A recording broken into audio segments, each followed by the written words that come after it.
We have been everywhere. From the highest peaks to the deepest fathoms. We have seen everything, from the smallest elements to the farthest corners of space. We have built empires, defied gravity, conquered the elements. We have cured diseases, made a heart beat again, made the impossible possible again. Who are we? We are humanity, and there is no limit to what we can accomplish together.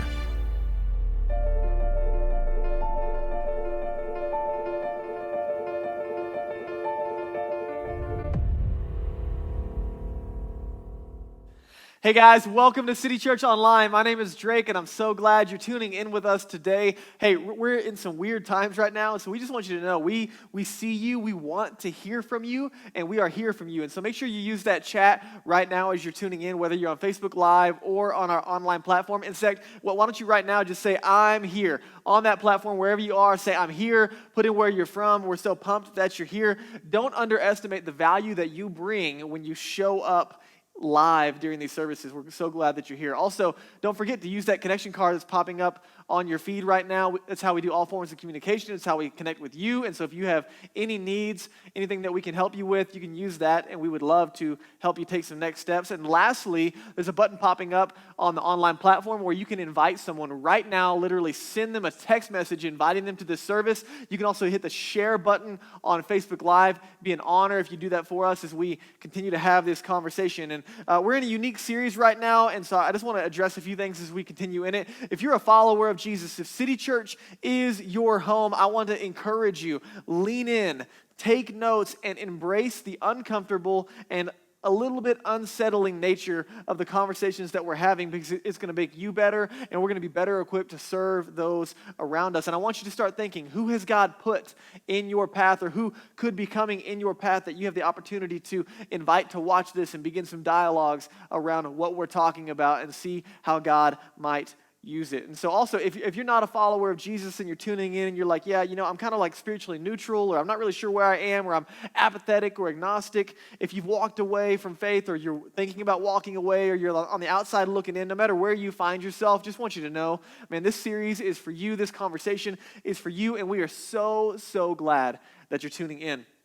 Before we get started, I want to give you a few things going on as we move into this new month, and a lot of cool stuff happening in our city. And so in the middle of what we're doing on the weekends, we are still a church in the city and for the city. And so just an encouragement to you, we gave away $3,000 to our friends at Crestview Elementary last week to serve and help some needs in families through that platform. And we're so grateful. If you're a part of that, can we just give them a hand right now, like on your couch right now, even if no one else is with you, put it together for the radical generosity of this family and this team. So grateful for you. Also, if you tuned in as a guest on Easter, you're a part of that, and we donated $100 in your honor. So thank you so much for being a part of that. Also, some cool stuff coming up. We want to empower you in this season. If you want to be a part of making a difference, on May 2nd, we're doing a food and supply drive. That's going to be on a Saturday from 10 to 2. Super safe, super clean. You can drive through, drop off the supplies. We're going to have more information coming out on all of our social media platforms here soon. But if you want more information, you can let us know on that connection card to be a part of making a difference with EFA and the Boulder Homeless Shelter and Harvest of Hope here in Boulder to meet some really practical needs. And we're doing that with 6 or 8 other churches in the area, so it's really a collective citywide thing, and we want you to be a part of it, okay? Also, Mother's Day weekend is coming up, so dads, you're welcome. Just reminded you, make sure you're planning something special for mom, but so are we. We want to help you out on Mother's Day weekend. It's going to kick off on the 8th. That's a Friday. We're doing free Dunkin' Donuts and coffee for moms that morning on a Friday. You can check out more information as it comes out, but we're so pumped to just say, hey, thanks for being world changers. Thanks for holding us all together. You moms are crushing it, and we love you. And also, that night, May 8th, we're doing tentatively a drive-in movie on our property. And so we're talking with city officials and other people in our city to make sure that this is going to be okay. But in the meantime, we're planning on May 8th doing this drive-through. We want you to be there. It's going to be awesome. Staying in your car. We're going to have hopefully one of the new movies is kid-friendly coming out. It's going to be great. And we would love to invite you to join us. And dads, if you're smart, you'll leave mom at home with a glass of wine and a good movie for her, and you'll take the kids up here to watch that movie, okay? So you're welcome again. So those are things going on just in the near future of how we're serving our city. So as we get into the conversation today, last week we kind of introed the conversation of what it would look like if we embrace a godless or a creator-less universe. And so if we're all just chemistry, if we're all just biology, then there's some unsettling conclusions that leads to, and it kind of leaves us in this scenario of despair. Still, if you're honest, if you kind of move over to the other side of religion or you get closer into the Christianity conversation, there's still some unsettling things associated with Christianity. And so you have two kind of tensions, if you will. There's like despair on the one side, and then there's doubt on the other. And so maybe you're listening to this and you're like, man, I kind of want to land in the middle. Like I see the doubts and I don't want to necessarily embrace despair. And so there's a tension. So here's what I want you to do. We're just going to have some participation today to make this a little more engaging. And so if you're sitting, no matter where you are right now, just say, this is awkward.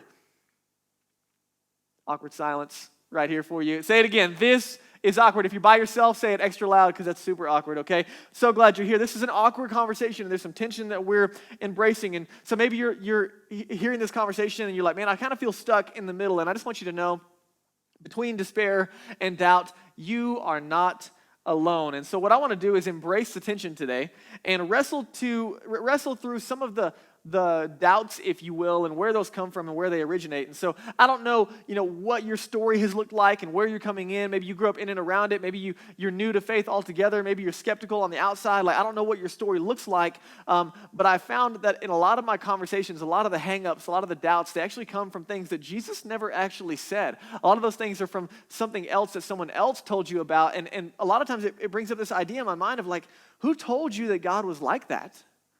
Like where did that come from? Where did that picture of God come from? And we're going to talk about that today. And so I got a couple of things. I don't know your story, but if you walk away from faith, maybe your story sounds like this. You grew up in a religious environment, and then at some point you experienced a childhood conversion, and sometime in your story, you're kind of in that environment, and in the process somewhere, either maybe you went off to college or your family moved and you changed circles of influence, but at some point, you transitioned to an irreligious environment. And here's what's funny about this. If you grew up in and around a religious environment, and all of a sudden you transitioned out, in the process, you found out that you actually really liked it, right? And so all of a sudden, you begin asking adult questions about your childhood faith, and in response, you receive faith-based answers to your fact-based questions, and you find yourself frustrated.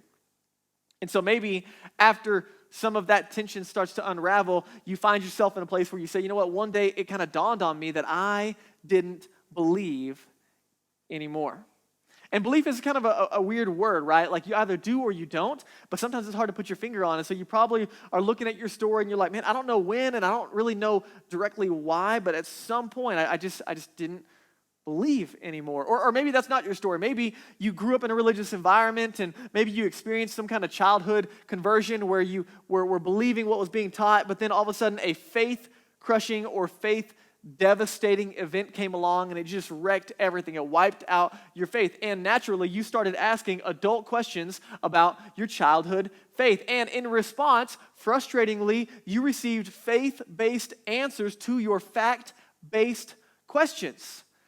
And maybe if you're in that camp, you looked up one day and you'd say, man, one day it dawned on me that I couldn't believe anymore. It's not that I didn't want to, but I couldn't reconcile what I was taught and what was going on in my present reality. I couldn't deny reality, and so I couldn't believe anymore. Or maybe your story is totally different. Maybe you have a hybrid of a story. Nothing bad or crazy happened, and maybe you grew up in it or around it, or maybe you grew up outside of it completely, but you simply started asking questions. And you were presented with a version that you struggled to believe in, and as you were asking questions, you weren't getting adequate answers, and so you either walked away or rejected that idea of God. And here's what I found. There's typically two things at the center of stories of people who either walk away from faith or are rejecting faith. There's typically two characteristics, if you will, of reasons kind of in the background of why people walk away. And here's the two things. There's always a somebody told me so God, and there's always a Bible tells me so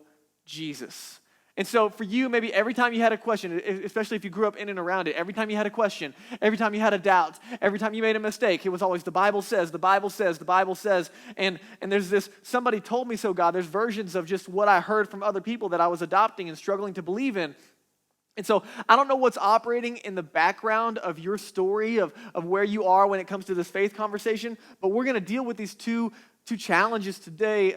First of all, that somebody told me so God, and then actually next week we're going to deal with the Bible tells me so Jesus. And so as we get into it today, I don't know what you grew up with and what you heard, but you embraced some kind of idea based on what people were teaching you and what they were saying. But I think Karen Armstrong, who wrote The Case for God, she offers some powerful insight into the tension that we feel as we have this conversation, this somebody told me so God. And here's what she says. She says, many of us have been left stranded with an incoherent concept of God. We learned about God about the same time that we were told about Santa Claus. But while our understanding of the Santa Claus phenomenon evolved and matured, our theology remained somewhat infantile. And then not surprisingly, when we attained intellectual maturity, many of us rejected the God we had inherited and denied that he existed. And maybe that's your experience. Maybe that's where you would identify. And today I want to talk about it. Today I want to talk about these gods that we grew up with, these different versions of God. And the reason we're talking about this is because I believe that maybe you've been exposed to a version, you've been presented a version of God that maybe Jesus actually never talked about. And so maybe you have doubts and struggles and you've been walking away, and maybe you've been doing so unnecessarily. And so today I want to address the gods that we should not believe in, and the gods that we should not embrace, and the gods that we should walk away from. And let me be clear. This does not mean that there is not a God who does indeed exist. We're simply looking at the ones that maybe be creating doubt in our lives and in our faith journey. So the first one, we're going to have some fun with this, okay? The first God we're going to look at when it comes to this conversation of who told you that is bodyguard God. Everybody say bodyguard God. Bodyguard God. Okay, we're going to do this a couple times just to keep you engaged. This God is the God that doesn't let bad things happen. And I want you to know that no one has ever, by the way, no one has ever made this argument that I'm about to give you. No one has ever made the following argument. A good God would never let bad things happen to good people. And so since bad things never happen to good people, there must be a good God. No one has ever in the history of humanity made this argument. Now, there's an assumption that we take this conversation, we turn it around and say, okay, because bad things happen, God must not exist. But there's a problem with this. Here's my question for you. Who told you that? Who told you God operates like this? Here's the ironic thing, that Christianity, it actually started with a really horrible thing happening to one of the best people that have ever lived. And so if we were to take this argument and Christianity would have embraced it in the first century, it would have never made it out alive, because all of the heroes of the faith, all of the early followers of Jesus, they were treated terribly by the cultures around them, and many of them were murdered for their faith. And so there was never a presentation of bad things can't happen if there is a good God. And so for the record, no one has ever built a case for God based on the lack of evil in the world. And so I don't know where you got this, but here's the deal. Listen, I just want you to know you did not get it from Christianity. You did not get it from Jesus. And so if you lost faith in bodyguard God, good, because he doesn't exist, okay? And so maybe you've had the wrong version and you've been struggling. Here's the second one. The second one we're going to do is on-demand God. Everybody say on-demand God. Or like I like to call him Disney Plus God. Everybody say Disney Plus God. Okay, everybody, listen, this one's funny. This is the way we wish God was, and we treat God like this a lot. This is like God is a genie, or he's like the evening star from Princess and the Frog, right? And this is the God who responds to, and hear me, this is the God who responds to fair and selfless requests in the same way that we would. Right? So we're not like asking to change the world necessarily. This is just like, man, God, I just need a date. Like, I just need to pay my bills. I just don't want to be alone anymore, or I just don't want them to be sick, or for the cancer to take my mom. Like, this is the God that we're expecting to answer fair and selfless requests. And I think the thinking goes along this line, like, man, if he's personal and he's supposed to be there, then he should probably answer these requests. And here's what happens. You asked for a sign. You ask for an answer. You ask for a miracle, and you got nothing. And so then you stopped believing. And I just want you to know it's okay not to believe in Disney plus God. And here's my question. Who told you that God is obligated to respond this way? Who told you that God responds this way and you should expect him to answer in the way that you expect? Where did that come from? And to be honest, this is probably true for you, I'm really glad that Disney plus God doesn't exist, because at 15 and 16 years old, as a brand new Christian, I was asking God for some crazy, crazy stuff, and my life would be an absolute wreck today if God would have answered all of my 15 and 16-year-old prayers. There's an old country song that says, "Thank God for unanswered prayers." Listen, some of you would be married to someone absolutely crazy right now if God would have answered your prayers, okay? So be glad that this God doesn't exist. The third one we're going to look at is boyfriend God. Everybody say boyfriend God. Okay, listen, we're having some fun. I hope this is memorable and helpful. This is the God whose presence is always felt. This is like the God where you can always sense and feel his presence. And so all my feelers tuning in right now, okay, you lean heavy into the experiential side of all of life. And so you really lean heavy into feeling God. And then what's hard about this is as you get older, or as seasons change, or as different things happen, you stop feeling, or you don't feel anymore. And so since you don't feel the presence of God, what you assume is that he must not be present. And my question is, who told you that? Who told you that God operates like that? Just for the record, listen, did you know that you are least aware of the things that are most constant in your life? For example, have you ever turned to anyone and said, "Man, do you notice how perfect the temperature in this room is?" Right? Like, never, ever do you turn around and talk about how perfect it's hot or cold. No, but you never like, "Man, this is so nice right now." Right? Why? Because you are least aware of the things that are most constant in your life. By the way, Mother Teresa, one of the heroes of the faith, she went months and years, if you go back and read about her life, she went months and years without ever feeling the presence of God. And it doesn't mean it wasn't hard. But the question is, who told you God is like that? And so if you don't believe in boyfriend God, good. Number 4 is guilt God. Everybody say guilt God. This is the one that most people run from the quickest, and this is the one that's it's hardest to get out of your system, right? And this is the God that haunts us. This is the God that controls you through guilt and through shame and through fear. And this is the God that many of us, man, we want to get rid of, and then we run away from church, we run away from religion, we run away from what we grew up in, and it's like you can't get it off of you. Like, even if you don't go anywhere near a church for the rest of your life, there's something haunting you on the inside. And this is the God that if it's enjoyable, the answer is no. Like, if it's fun, the answer is absolutely no. If it's sexual, the answer is no, no, no. This is the God that loves you but does not like you, okay? And as soon as we can get away from this God, right, we run, but it's like you can't get it off of you. And here's my question for you. Who told you God was like this? Who told you that? Where did it come from? The fifth one, and this is the one the church has done a horrible job with, this is the anti-science God. Everybody say anti-science God. The anti-science God. And the church has just, really done a bad job. And this is the God that when you come up against it, you're forced to choose between undeniable science and unreliable religion. And so you go to a chemistry class or a physics class or a science class, and you're presented with some things that are inconsistent with your worldview up to that point. And so then you feel like you're being asked to ignore what is true to maintain your belief in what you've been presented in the childhood faith. And the challenge is, if you're an honest person, you've got to go with science, because there's evidence there. And so then you begin to back away and abandon some of the things that anti-science God comes with. And here's the message, if you will, and it's that you should quit thinking and start believing. Anti-science God presents the idea that you need to quit thinking and just start believing.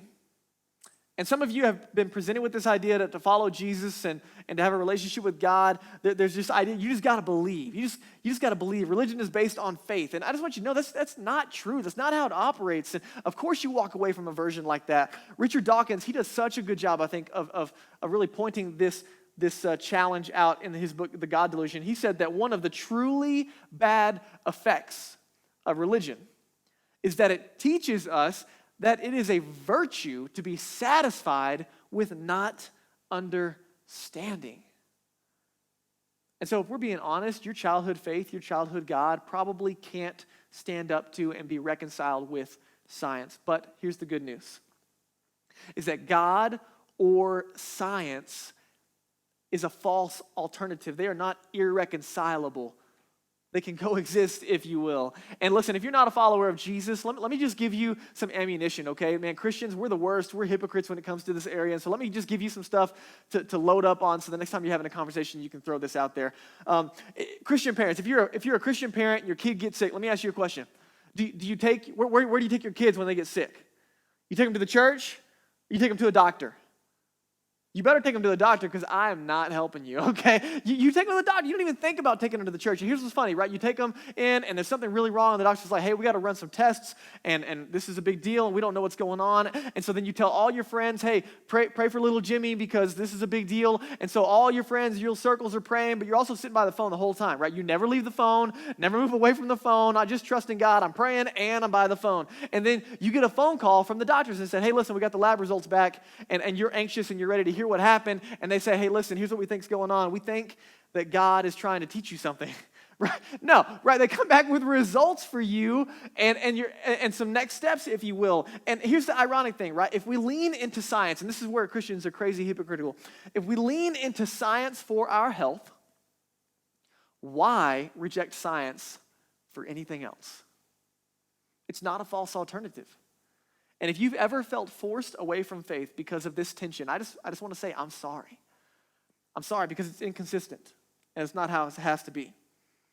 And so that leads me to our last God that we're going to look at, and that is the gap God. Everybody say the gap God. Okay, this is not the God that owns a retail store, okay? This is the gap God, as in the one who fills in the gaps. This is the God who conveniently shows up as an explanation for everything we can't currently explain. And so let's say you're driving to the mall and it's packed, which is not right now because no one's going to the mall, but let's just say it's packed out and you can't find a parking spot anywhere, and all of a sudden you get to the front of the store, and as you're turning the corner, someone backs out right there, and you just like slip right in there, and you're like, woo! And later you tell the story, and you're like, oh man, it was such a God thing. Such a God thing, right? Or you lost your keys and you were praying. You're like, oh man, I don't know, I lost my keys. I can't find them. And all of a sudden, your dog caught it on its toenail and flipped it up, and you saw them, and you're like, oh man, it was just such a God thing that we found my keys. Or you prayed for a day of sunshine and you're out hiking and it was going to drizzle, and all of a sudden, you're praying for sunshine and the sun comes out, and you're like, oh man, it was such a God thing. And you look at those stories and you're like, God, weather kind of happens, the sun comes out. And so there's this gap, if you will. And here's the challenge. If our entire faith begins to rest on the idea that God is the answer for everything unexplainable, then it actually starts to undermine our faith. And here's why. Because the list of things that are unexplainable, they're getting smaller and smaller and smaller. And the list of things that can be explained is getting bigger and bigger. And you're glad about that, right? Like, you're grateful that the list of things that we can explain is getting bigger. You hope, I know this, listen, regardless of where you are, you hope that we can eventually cure every disease. Everyone on the other side of this conversation absolutely hopes that. And so here's the challenge, is that unexplainable today may be explainable tomorrow. And so if we're banking on the God that is the answer to the unexplainable, well, then all of a sudden he's not there when we found out the real answer. And Sam Harris says it in a really good way, I think. He said that we must pay attention to the frontiers of our ignorance. He says, because that's where new things are discovered and found. You see, unexplainable is not evidence for the existence of God. Unexplainable in most cases is simply evidence of our ignorance.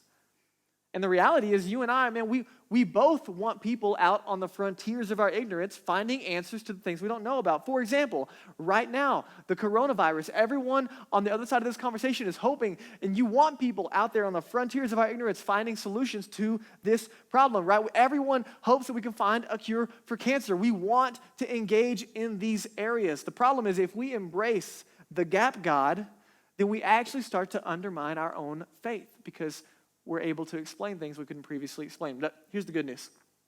If everything were explained or explainable, it would not explain away God. And so listen, Christians get so weird about this sometimes. You don't have to fear.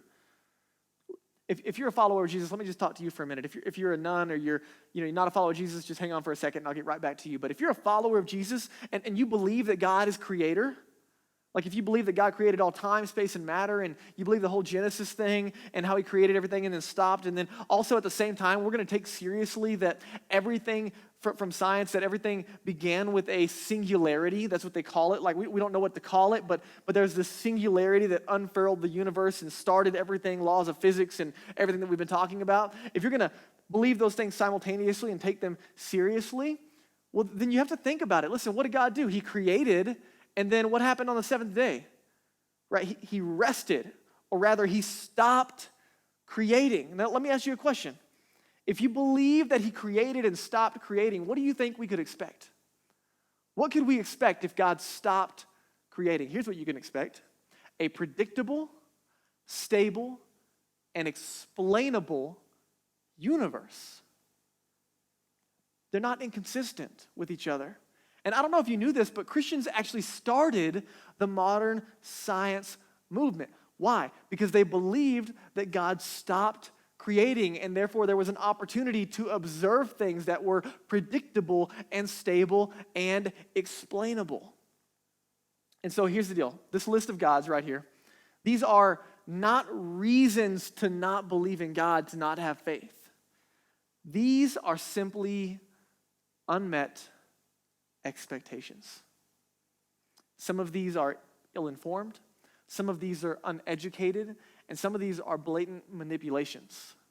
But here's my question for you. Is that where did your view of the God that you struggle to believe in originate?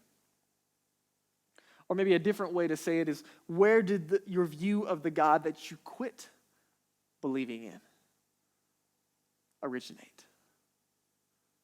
And my question is, did your God ever grow up with you, or did you outgrow the God that you were first exposed to? Did your grown-up questions at some point start undermining your childhood faith? My point today, listen friends, my point today is simply that you might have walked away unnecessarily from a God who never existed in the first place. And where this series is going is that, man, if I can, I want to present to you the reality of the God of Jesus, and we're going to start to look at that next week a little more. But let me just give you a few things. Who needs God? Maybe all of us do. We just need the right version. And the challenge is that religion is an invitation to do for God. And this is like, live a good life and try to be a good person, and hopefully God likes you at the end of that time frame. And the difference is Jesus and Christianity invites us into a relationship where we get to be with God. That God doesn't just like you, he loves you.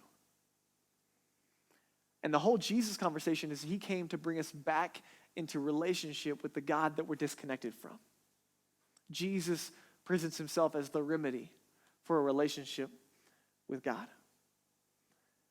And friends, I just want you to know that the invitation on the table from Jesus is not religious performance, but it's a relationship with the God who loves you. And we're going to talk more about that in the coming weeks. And so I don't know where you are. I don't know where you're walking into this conversation, but maybe you're a nun, or maybe you're kind of in the middle of that despair and doubt conversation, and you're not sure where you land on this entire conversation, but you walked away, or you're thinking about walking away, or you're skeptical. And maybe today some of your struggles were with a God who never existed in the first place. And maybe for the first time you're realizing like some of the doubts and some of the what ifs and some of the road bumps have been there unnecessarily because you were presented with a version that never existed in the first place. And maybe you're on the other side of this conversation and you're like, Drake, I don't know if I'm ready to like trust in Jesus. I don't know if I'm ready to give my life to Jesus, but I want to lean in, and I'm realizing that I don't know, maybe God is for you. Maybe you're realizing that maybe he loves you. Maybe the reality is maybe you can have a relationship with him. And I want you to know, no matter where you are, you can use that digital connection card, and we would love to continue this conversation. And maybe you're on the other side of this and you've never responded to the invitation to have a relationship with God that Jesus has put in front of us. And maybe for the first time you're realizing, first of all, that you're invited, but that you want to respond to that invitation, that you actually want to give your life to Jesus today. And this is not just like an I hope so hope or a faith that you have to try really hard to believe in, but this is simply trusting that Jesus is who he said he was and that he did what he said he would do. And so if you're ready to give your life to Jesus today, you want to follow Jesus along with others today, you can use your digital connection card and let us know, and we'd be happy to follow up with you and help you walk through that decision and celebrate with you. And maybe you're a follower of Jesus today and you're tuning in and you're like, man, my faith is strong, my relationship with God is strong, but maybe as we're having this conversation, you realized that you've allowed some false versions of God to creep into your faith journey. Or maybe immediately you started thinking about friends and family and coworkers and neighbors who are struggling with some of the gods that don't actually exist. And here's my challenge for you. If you're a follower of Jesus today, here's what I want you to do. This week, I want you to invite one friend to watch this message with you and then have some dialogue after the fact. And here's the question I want you to ask yourself, and I want you to invite them to answer as well as you have this dialogue. Which version have you been struggling with the most? And maybe God will open up some opportunities for deeper dialogue, that maybe the God that Jesus invites us to know is different than anything that we've experienced up to this point. So I want to say thank you for joining in. Thank you for taking the time to have this conversation. We are here for you. We love you, and we can't wait to connect. Thanks for tuning in, guys.